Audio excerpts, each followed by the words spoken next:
Hello, my name is Sharon Ulanoff. I'm here with my colleagues Alice Kiocho and Joan Fingan, and we're going to talk about our paper, Writing Instruction in Second Language Acquisition for English Language Learners, How Teachers Create Opportunities to Learn.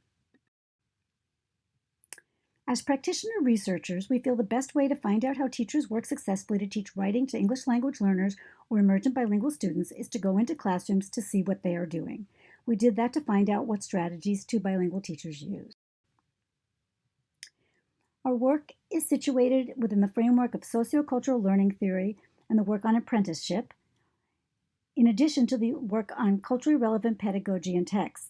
We take a holistic bilingual perspective, specifically a focus on translanguaging or using linguistic repertoires in one or more languages to make meaning. This paper is part of a larger exploration looking at multiple teachers across multiple settings. We used a purposive sample of 2 teachers chosen because they have 10 years or more experience, teach classes with large numbers of emergent bilingual students, are bilingual themselves, and hold MA degrees.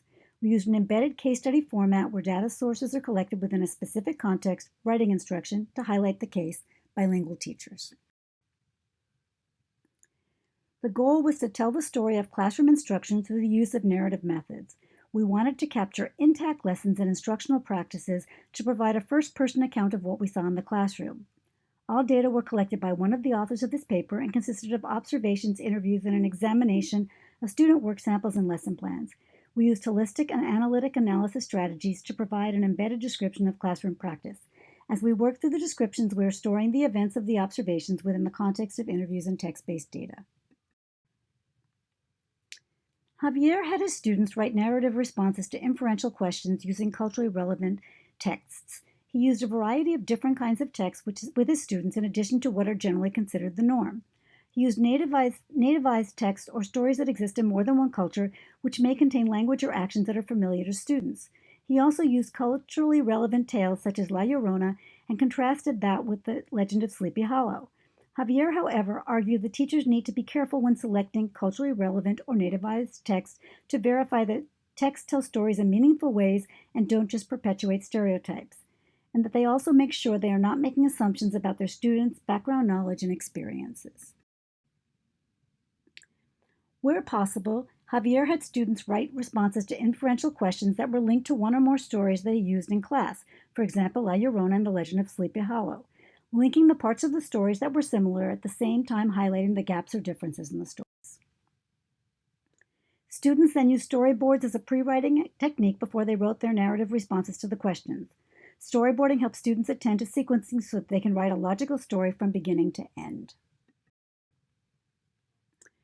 Javier also pre-taught vocabulary, used directed reading thinking activities, retellings, and think aloud protocols to scaffold language and content.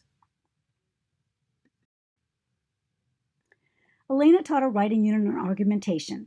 She used 3 phases to teach her lesson. During phase 1, where Elena builds background knowledge, she read the story Voices from the Field to begin the discussion about making an argument. Students worked together to brainstorm answers to inferential questions about the text, and Elena charted all the responses. In phase 2, Elena brings in multiple sources from different types of media to help students see argumentation in practice, but also so they can weigh in with their own opinions. In this case, she used television commercials, ads, blogs, and a YouTube video clip about the TV show The Biggest Loser to elicit students' opinion and deconstruct the arguments made in each source.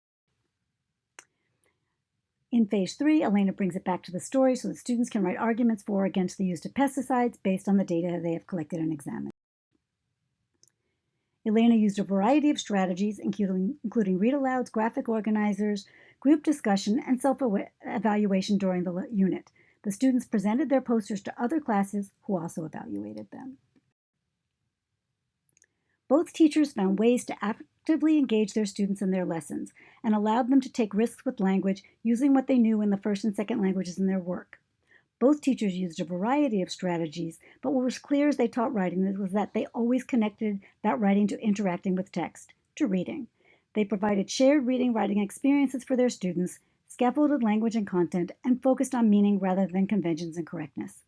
At this point, we are expanding the case to look for other ways teachers scaffold writing instructions for their English language learners.